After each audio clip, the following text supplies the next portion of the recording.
Assalamualaikum warahmatullahi wabarakatuh.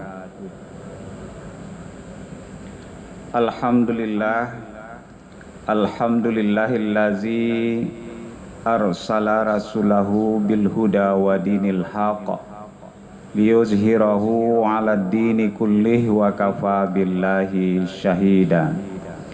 Asyhadu an la ilaha illallah wahdahu la syarikalah wa asyhadu anna Muhammadan abduhu wa rasuluh sallallahu alaihi wasallam la nabiyya ba'da.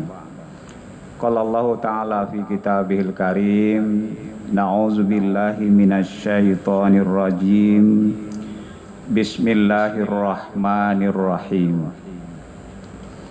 Ya ayyuhallazina amanu jtanibu katsiran minadh-dhonn inna ba'dadh-dhonni ismun wala tajassasu wala yaghtab ba'dukum ba'dha ayuhibbu ahadukum ayyakula lahma akhihi maita fakarihtumuhu wattaqullah innallaha tawwabur rahim. Surat Al-Hujurat ayat yang ke-12. Jamaah zuhur kaum muslimin dan muslimat Masjid Raya Sumatera Barat yang dimuliakan Allah. Bersyukur kita kepada Allah di siang yang cerah ini kita masih diberi kekuatan, kesehatan lahir dan batin untuk hadir di rumah Allah ini sebagai bahagian dari rasa berterima kasih kita kepadanya, sebagai bahagian dari ungkapan untuk mendekatkan diri kita kepadanya. Mudah-mudahan niat baik kita, ketulusan hati kita dan amal soleh yang mengiringi akan dibalasi oleh Allah dengan balasan yang berlipat ganda. Amin, amin ya rabbal alamin. Selawat dan salam kita mohonkan kepada Allah, semoga dicurahkan buat junjungan kita Nabi besar Muhammad sallallahu alaihi wasallam. Allahumma sholli ala Muhammad wa ala ali Muhammad.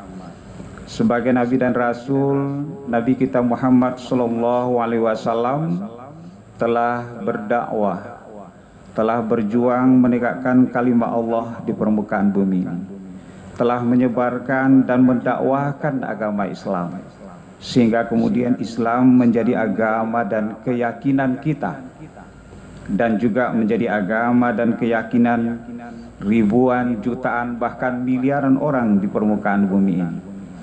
Insya Allah, jika Islam yang telah menjadi agama dan keyakinan itu bertahan hingga hayat di kandung badan, maka insya Allah kita akan selamat baik untuk kehidupan dunia maupun untuk kehidupan di kampung akhirat. Kaum muslimin dan muslimat jamaah Masjid Raya Sumatera Barat yang dimuliakan Allah, setiap manusia baik atas nama individu, pribadi, kelompok, maupun kemudian atas nama suku, bangsa, masyarakat, menginginkan kehidupan yang damai, tentram, nyaman, terjauh dari ketegangan, terjauh dari konflik, bahkan konflik kekerasan. Pasti semua orang menginginkan itu. Ini paling tidak bisa kita lihat dalam sejarah, ada memang terjadi peperangan, tindakan kekerasan, tetapi tidak bertahan lama. Perang paling lama dalam sejarah itu terjadi pada abad ke-14 antara Inggris dan Prancis selama 116 tahun. Ada perang-perang lain juga, tetapi tidak bertahan lama. Yang bertahan lama itu adalah kehidupan yang damai, kehidupan yang diinginkan untuk tentram, dan kehidupan yang diinginkan untuk terhindar dari konflik dan kekerasan. Maka di dalam agama kita itu juga bahagian dari ajaran Islam.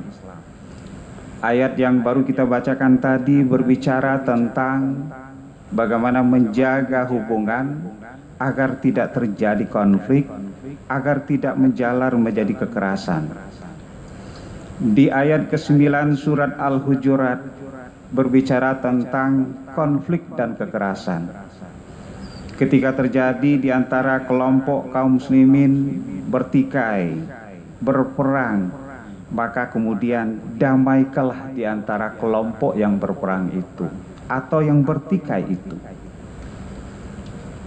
Kalau kemudian salah satunya berbuat aniaya di ayat yang ke-9 itu, maka kemudian perangi, cegah yang berbuat aniaya itu. Di dalam studi-studi hubungan internasional itu yang disebut dengan peacekeeping dan peacemaking. Maka di ayat yang kita bacakan ini berbicara yang kita sebut dengan peace building. Bagaimana membangun, menciptakan suasana kedamaian.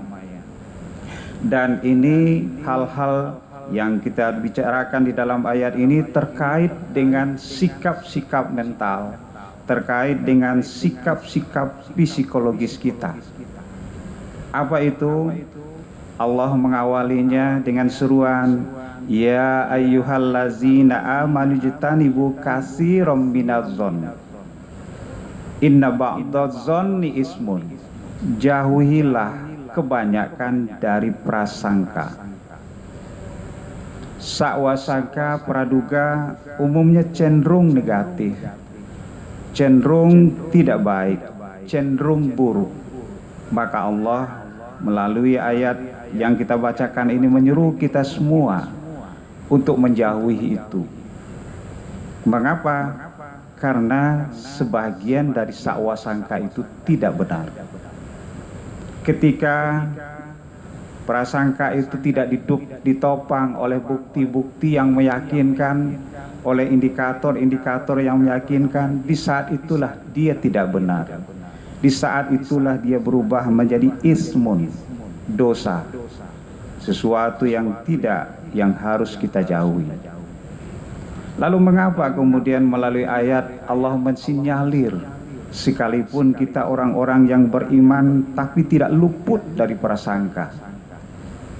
Karena di dalam kenyataannya prasangka bisa hadir di tengah-tengah kita ketika misalnya kompetisi, persaingan hidup makin ketat, lapangan pekerjaan tidak memadai seperti persaingan yang ada, apakah ekonomi, apakah politik, maka kemudian prasangka sangat mudah hadir di situ. Prasangka juga bisa hadir di tengah hubungan-hubungan kita yang terkotak-kotak.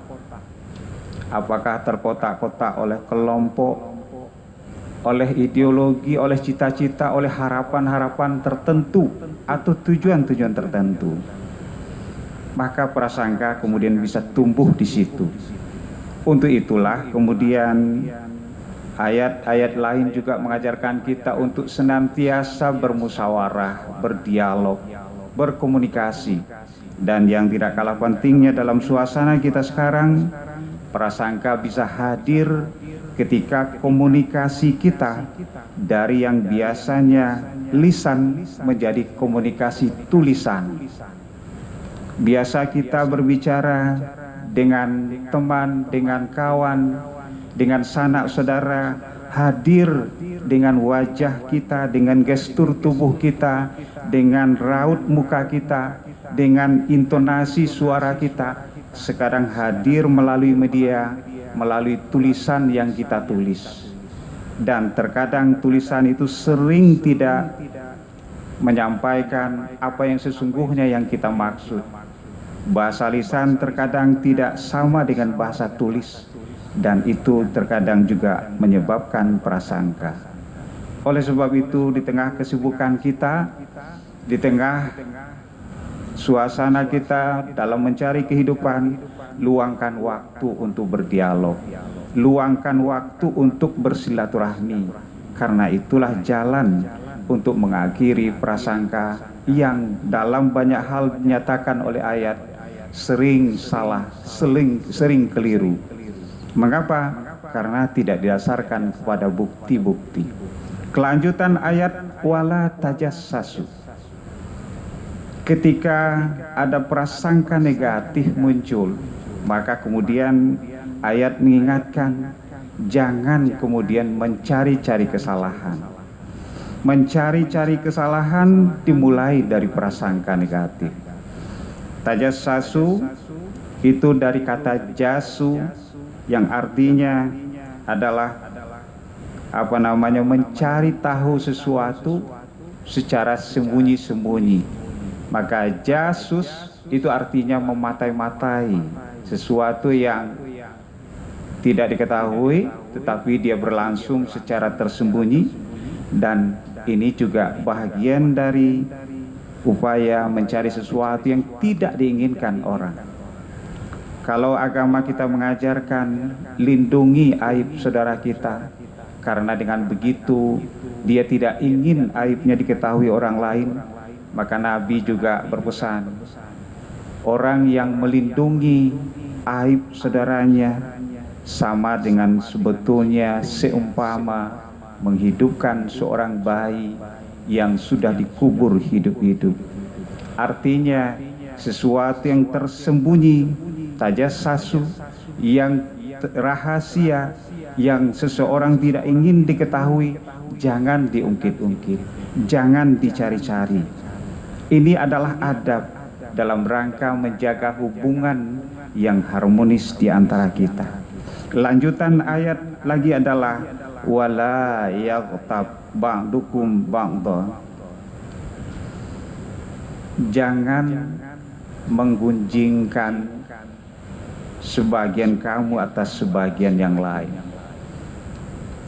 Menggunjingkan artinya menyampaikan aib, cerita, sesuatu yang tidak diinginkan juga oleh saudara kita, oleh orang yang berbeda dengan kita, yang orang itu tidak hadir, sehingga kemudian sesuatu yang orang tidak hadir itu kemudian diumpamakan oleh Allah sedang menyebut atau sedang memakan daging atau bahkan bangkai dari saudaranya yang sudah mati. Perumpamaan kita ketika menyebut aib, ketika menyebut kejelekan seseorang di depan orang yang tidak hadir di situ, maka ibaratkan memakan bangkai saudara sendiri.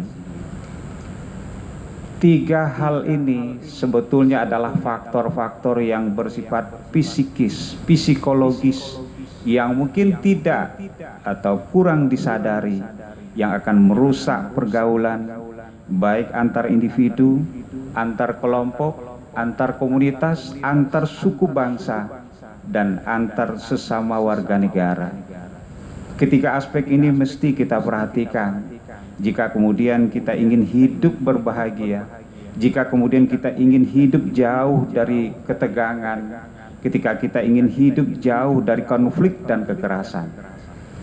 Sejarah telah mengajarkan banyak hal kepada kita, bahwa konflik-konflik kecil semula hingga berubah menjadi konflik besar diawali oleh hal-hal yang kecil yang barangkali tersepelekan oleh kita. Mudah-mudahan kehidupan kita di negara ini dan di Sumatera Barat khususnya akan senantiasa terjauh dari konflik dan kekerasan, akan senantiasa terjauh dari hal-hal yang tidak mengenakan, hal-hal yang tidak menenteramkan, dan mudah-mudahan kehidupan kita damai, baik untuk kehidupan sosial biasa, terlebih lagi dalam kehidupan beragama yang kita semua juga menginginkan kedamaian itu. Demikian saja ceramah singkat kita menjelang sholat zuhur berjamaah ini. Mudah-mudahan bermanfaat bagi kita semua, terutama bagi khatib sendiri. Maka wabillahi taufiq wal hidayah. Wassalamualaikum warahmatullahi wabarakatuh. Allahu akbar, Allahu akbar. Asyhadu an la ilaha illallah. أشهد أن محمدا رسول الله حي على الصلاة حي على الفلاح قد قامت الصلاة قد قامت الصلاة الله أكبر لا